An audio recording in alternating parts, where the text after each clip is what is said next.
کہ زندگی دی ہے تو جینے کا قرینہ دے دے، میرے مولا مجھے رہنے کو مدینہ دے دے۔ مدینہ جانا ہے نا، بولیے سبحان اللہ ایک مرتبہ، کہ زندگی دی ہے تو جینے کا قرینہ دے دے، میرے مولا مجھے رہنے کو مدینہ دے دے، اور میں کیا کروں گا مجھ کو گلاب اور چنبیلی لے کر، مجھ کو دو بند محمد کا پسینہ دے دے۔ بلکہ ہم نے تمہیں خیر امت بنایا ہے، اور خیر امت اس لیے بنایا ہے، اس کی وجہ یہ ہے کہ تم صرف اپنے لیے دنیا میں نہیں بھیجے گئے ہو۔ جس طریقے سے پہلے انبیاء کرام لوگوں کی اصلاح کے لیے دنیا میں بھیجے جاتے تھے، من حیث الامت تم سب کے سب اس بات کے پابند ہو کہ من رأى منکم منکرا فلیغیر بیدہ، کہ تم میں سے جو شخص بھی کوئی بھی برائی دیکھے تو اس کے اوپر لازم اور ضروری ہے کہ وہ اپنے ہاتھ سے روک دے۔ ہاتھ سے روکنے کا حکم ان لوگوں کو ہے جو صاحب اقتدار ہے، جو مکھیا ہے، سرپنچ ہے، جو گاؤں کے ذمہ دار ویکتی ہے، جس کے پاس پاور ہے۔ اس کے لیے حکم یہ ہے کہ اگر کسی برائی کو دیکھو تو تمہارے اوپر لازم اور ضروری ہے کہ تم اس کو اپنے ہاتھ سے روک دو۔ فَإِن لَّمْ يَسْتَطِعْ فَبِلِسَانِهِ، اگر تمہارے پاس اتنا پاور، اتنی قوت، اتنی چھمتا نہیں ہے تو تمہارے اوپر لازم ہے کہ اپنی زبان کے ذریعے سے اس برائی کے خلاف جہاد کرو، اس برائی کو روکو۔ اور اگر اتنا بھی پاور نہیں ہے تو تمہارے اوپر لازم اور ضروری ہے کہ تم دل سے اس کو برا سمجھو۔ ایک حدیث میں آتا ہے کہ دل سے برا سمجھ لینا، اس کے بعد ایمان کا کوئی حصہ ہی نہیں ہے، اس کے بعد ایمان کا کوئی حصہ ہی نہیں ہے۔ تو میرے بھائی اور دوستو، عرض کرنا یہ ہے کہ اللہ تبارک و تعالیٰ نے ہم سب کو خیر امت بنایا ہے، اور خیر امت ہونے کے ناطے سے ہماری یہ ذمہ داری ہے کہ ہم اپنے ساتھ پورے جو ہمارا سماج ہے، پوری دنیا ہے، ان سب کا احتساب کریں۔ علامہ اقبال انہوں نے نظم لکھی ہے، اس میں ہے ابلیس کا مجلس شورا، ابلیس کی مجلس شورا۔ اس میں انہوں نے یہ منظر کشی کی ہے کہ شیطان ہر دن شام کے وقت سمندر پر اپنا تخت لگاتا ہے، اور اپنے جو مصاحبین ہیں اور جو اس کے ہرکارے لوگ ہیں ان سے اپنا حساب لیتا ہے کہ تم نے دنیا میں کیا برائی عام کی، کیا کیا۔ تو اس میں ابلیس نے اپنی مجلس شورا میں جو بھی اس کے وزراء تھے سب سے اس نے جائزہ لیا کہ دنیا میں کون سی برائی عام کی جائے جس کی وجہ سے یہ امت اپنے نبی سے کٹ جائے اور زیادہ سے زیادہ لوگ جہنم میں جا سکیں۔ تو ہر ایک نے اپنی اپنی تجویز پیش کی۔ آخر میں ابلیس نے کہا تھا، جو بات کہنا ہے مجھے، ہر نفس ڈرتا ہوں اس امت کی بیداری سے میں، کہ ہر وقت مجھے یہ خوف ہے کہ کہیں یہ امت بیدار نہ ہو جائے، اپنی حیثیت کو پہچان نہ لے۔ ہے حقیقت جس کے دی کی احتساب کائنات، یہ امت جس دین کا حامل ہے، اس دین کا ہے حقیقت، اس دین کی حقیقت ہی یہی ہے کہ یہ دین پوری دنیا کا احتساب کرنا سکھاتا ہے۔ مسلمان ہونے کے ناطے سے مسلمان کی یہ ذمہ داری ہے کہ جہاں وہ اپنے لیے اللہ کی رضا کے حصول کے لیے کوشش کرتا ہے، اسی طریقے سے وہ پوری دنیا کے لیے کوشش کرے، جس طریقے سے حضور پاک صلی اللہ علیہ وسلم کے دل میں امت کی فلاح کا، پوری انسانیت کی کامیابی کا درد تھا، جذبہ تھا،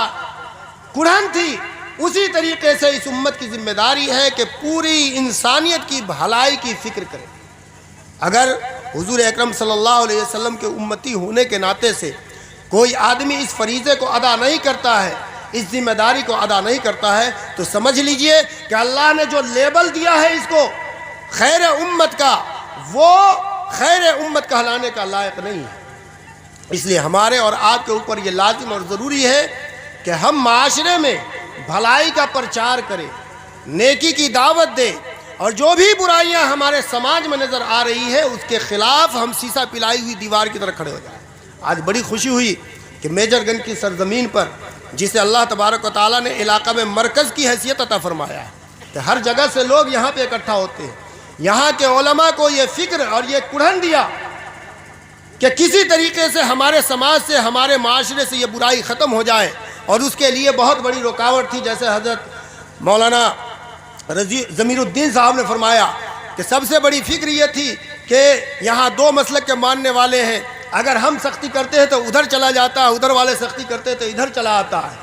تو ہم نے یہ کوشش کی کہ کسی طریقے سے اس برائی کو ختم کرنے کے لیے ہم لوگ متحد ہو جائیں، تاکہ ہمارے معاشرے میں، ہمارے سماج میں یہ برائی جو عام ہوئی ہے، آپ کو معلوم ہے ناچ گانا یہ کم بڑی برائی نہیں ہے۔ بڑی سازش کے بعد ناچ گانے کا مقصد کیا ہے؟ یہ امت جسے اللہ تبارک و تعالیٰ نے مجاہد پیدا کیا تھا، احتساب کائنات کے لیے پیدا کیا تھا، جسے غیرت مند بنایا تھا، ناچ گانا اس لیے معاشرے میں عام کیا گیا کہ اس امت کے اندر جو غیرت ہے، اس کے نوجوان جس میں کبھی کوئی صلاح الدین اٹھتا ہے، کبھی محمد بن قاسم اٹھتا ہے، کبھی طارق بن زیاد اٹھتا ہے، کبھی اورنگزیب عالمگیر اٹھتا ہے، اس امت کو ایسی برائی میں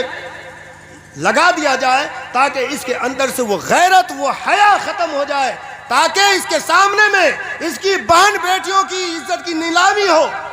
اس کے کان تک جوں تک نہ رہے۔ اس طریقے سے ناچ گانوں کو ہمارے درمیان میں پیش کیا گیا۔ حضرت عبداللہ بن مسعود رضی اللہ تعالیٰ عنہ فرماتے ہیں کہ الغنا ينبت النفاق کما ينبت الماء البقل، ناچ گانا یہ انسان کے دل میں نفاق، منافقت اس طریقے سے پیدا کرتا ہے جس طریقے سے پانی کھیتی کو بڑھاتا ہے۔ جب آدمی ناچ گانے میں مشغول ہوتا ہے تو جس طریقے سے ایک بنجر زمین ہے، جب آسمان سے بارش ہوتی ہے تو بنجر زمین سے پیڑ پودے اگنا شروع ہو جاتے ہیں، اسی طریقے سے جب آدمی گانا سنتا ہے تو جو مومن کا دل ہے، اس مومن کے دل کے اندر نفاق پیدا ہو جاتا ہے۔ بزرگ فرماتے ہیں کہ گانا کا سب سے بڑا نقصان یہ ہے کہ اس سے حیا ختم ہو جاتی ہے، وہ حیا، وہ شرم جس کے بارے میں حضور اکرم صلی اللہ علیہ وسلم نے فرمایا الحیاء شعبۃ من الایمان وفی روایت الحیاء هو الایمان، حیا ہی ایمان ہے، حیا ایمان کا حصہ ہے۔ اس طریقے سے ہمارے درمیان میں ناچ گانے کو عام کیا گیا۔ بڑا افسوس ہوتا ہے، بڑا درد اور بڑا کڑھن ہوتا ہے کہ ہمارے معاشرے میں علماء جو انبیاء کے وارث ہے، جسے نبی پاک صلی اللہ علیہ وسلم نے یہ ذمہ داری دی ہے اور یہ نگرانی عطا فرمائی ہے، جب علماء اس بات سے منع کرتے ہیں کہ یہ کام نہ کرو تو نبی کا امتی علماء کے خلاف احتجاج کرتا ہے اور وہ یہ کہتا ہے کہ نہیں، آپ ہوتے کون ہیں جو ہم پر پابندی لگائے؟ کیا اس عالم کے بس کی بات ہے یہ پابندی لگانا؟ عالم اپنی طرف سے نہیں بولتا ہے۔ دیکھیے ہم علماء ہیں، اللہ نے ہم کو باسند بنایا ہے، لیکن ماحول کے اثر سے ہم بھی کوئی پاک صاف نہیں ہیں، ہم بھی بہت سارے گناہوں میں الجھے ہوئے ہیں، لتھڑے ہوئے ہیں، لیکن آخری سہارا ہمارے پاس یہی ہے کہ ہم نبی کے امتی ہیں۔ ہمارے ہوتے ہوئے جس طریقے سے سیدنا ابو بکر صدیق رضی اللہ تعالیٰ عنہ جب حضور اکرم صلی اللہ علیہ وسلم کا وصال ہوتا ہے، عالم اسلام میں کفر اور ارتداد کی لہر پھیل جاتی ہے، صحابہ کرام بھی پریشان ہو جاتے ہیں۔ حضرت ابو بکر رضی اللہ تعالیٰ عنہ تقریباً 16 جماعتیں بھیجتے ہیں جہاد کے لیے۔ صحابہ کرام کے بھی پاؤں ڈگمگانے لگتے ہیں کہ اس طریقے سے ان سارے لوگوں سے اگر بدلہ لیا گیا تو مدینہ خالی ہو جائے گا، مسلمانوں کو دشمنان اسلام پیس دیں گے۔ ایسے وقت میں حضرت ابو بکر رضی اللہ تعالیٰ عنہ، حضرت عمر فاروق رضی اللہ تعالیٰ عنہ جو اتنے اشداء علی الکفار، اتنے زیادہ سخت تھے، انہوں نے حضرت ابو بکر صدیق رضی اللہ تعالیٰ عنہ کو کہا کہ امیر المومنین، آپ اتنے وفد کو آپ مت بھیجئے، مدینہ کی حفاظت کیسے ہوگی؟ آپ وہ لوگ جو زکوٰۃ نہیں دے رہے ہیں ان سے جہاد کیجئے، لیکن جو حکومت کو زکوٰۃ نہیں دے رہے ہیں اس کے لیے آپ ان سے جہاد کیوں کریں گے؟ ابھی حالات ایسے نہیں ہیں۔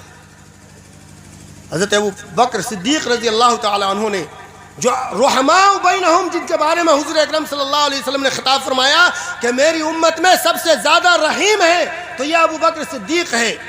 لیکن جب حضور اکرم صلی اللہ علیہ وسلم کے دین کے اندر کچھ کمی بیشی ہوتی ہے تو رحماء بینہم ارحم امتی بامتی ابو بکر جن کو خطاب ملا، حضرت ابو بکر کی غیرت گوارا نہیں کرتی ہے اور حضرت عمر فاروق رضی اللہ تعالیٰ عنہ کے سینے پر ہاتھ مارتے ہیں